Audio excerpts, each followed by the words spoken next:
ఇది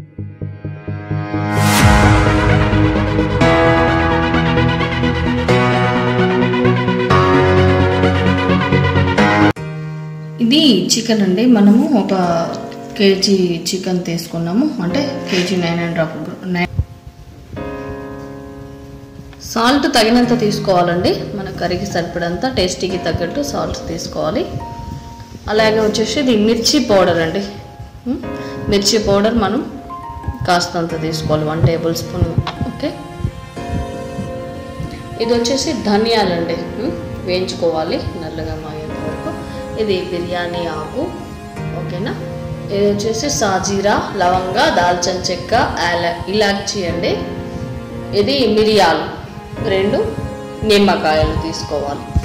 ఇప్పుడు మిక్సీ తీసుకుంటున్నాను చూడండి. మిక్సీలో మనం ఇవన్నీ వేసుకున్నాం కదా, ధనియాలు, ఇవి ఆకులు, బిర్యానీ ఆకులు, తర్వాత దాల్చిన చెక్క, సాజీరా, మిరియాలు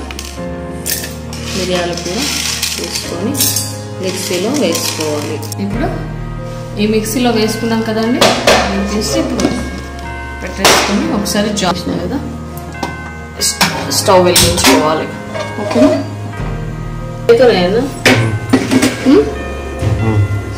ఇప్పుడు మనము చికెన్ వేసుకుంటున్నాం. ఇలా ముక్కలుగా కట్ చేసుకున్న చికెన్ని ఇలా వేసుకోవాలి. చూస్తున్నారు కదా నేను ఎలా వేస్తున్నాను, ఇలాగే వేసుకోవాలి. ఇలా హోల్స్ ఉండేవి తీసుకోవడం వల్ల కలుపుకోవడానికి మనకు ఈజీగా ఉంటుంది అన్నమాట. ఇలా కలుపుతూ ఉండాలి, చేస్తూ ఉండాలి. ఏంటంటే మనకి ఇది వాటర్ వెళ్ళేంత వరకు కలుపుతానే ఉండాలి, ఎందుకంటే చికెన్ పీసెస్ అనేవి పచ్చడి చేస్తున్నాం కాబట్టి డ్రై అయిపోతూ ఉండాలి. ఇప్పుడు ఇది చికెన్ మనం ఎత్తుకున్నప్పుడు వాటర్ వస్తుంది కదా, ఈ వాటర్ వెళ్ళేంత వరకు మనం ఇలా ఫ్రై చేస్తూనే ఉండాలి. ఎందుకంటే ఈ వాటర్ అంతా వెళ్ళిపోయి చికెన్ అనేది మనకు డ్రైగా అవ్వాలి. డ్రై అయ్యేంత వరకు మాడిపోకుండా ప్లస్ ఇది వాటర్ వెళ్ళిపోయేట్టు మనం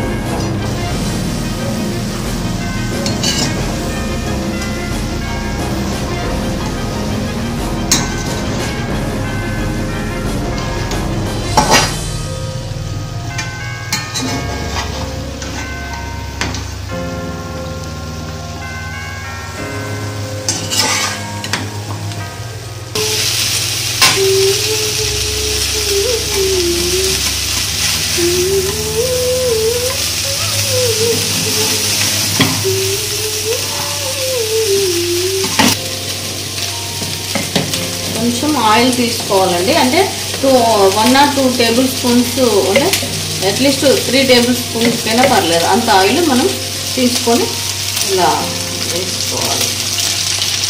కొంచెం లైట్ వేస్తున్నాను చూడండి. ఇంకొక 1 టేబుల్ స్పూన్, అంటే టేబుల్ స్పూన్ ఒక 2-3 టేబుల్ స్పూన్స్ గరిటె ద్వారా కూడా తీసుకోవచ్చు. ఓకే, ఇలా మనం కలుపుకోవాలి. ఆల్రెడీ డ్రై అయిపోయిన చికెన్లో వేసుకున్నాం కదా ఆయిల్, దీన్ని ఆయిల్లో మనం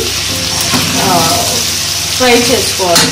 డీప్ ఫ్రై అయ్యేంత వరకు చేసుకుంటూ ఉండాలి. వెల్లుల్లి పేస్ట్ ఉంది కదా, అల్లం వెల్లుల్లి పేస్ట్ వేసుకోవాలి. అల్లం వెల్లుల్లి పేస్ట్ వేసుకోవాలి. అల్లం వెల్లుల్లి పేస్ట్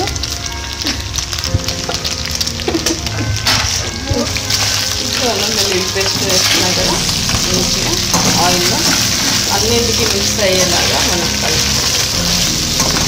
అల్లం వెల్లుల్లి పేస్ట్ చూడండి. సాల్ట్ సరిపడంత సాల్ట్ అని చెప్పుకున్నాం కదా, ఇందాక సరిపడంత సాల్ట్. ఓకే, మిర్చి పౌడర్ సరిపడా మిర్చి పౌడర్ మనం వేసుకుంటాం. సాల్ట్ మనం ఇప్పుడు సాల్ట్ వేసుకున్నాం కదా, మళ్ళీ ఒకసారి కలుపుకోవాలి.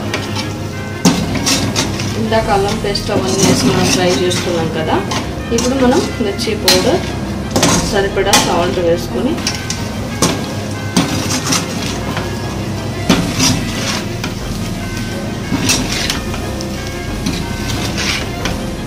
ఇందాక మనం మిక్సీ పట్టుకున్నాం కదా, మిక్సీ పౌడర్ ఆల్ మిక్స్ అన్నీ చేసుకున్నాం కదా, దాల్చిన చెక్క అవన్నీ కలిపి దాన్ని మనం ఫ్రెండ్స్. ఇప్పుడు మనం ఇలా కలుపుకుంటూ ఉంటాం. వస్తుంది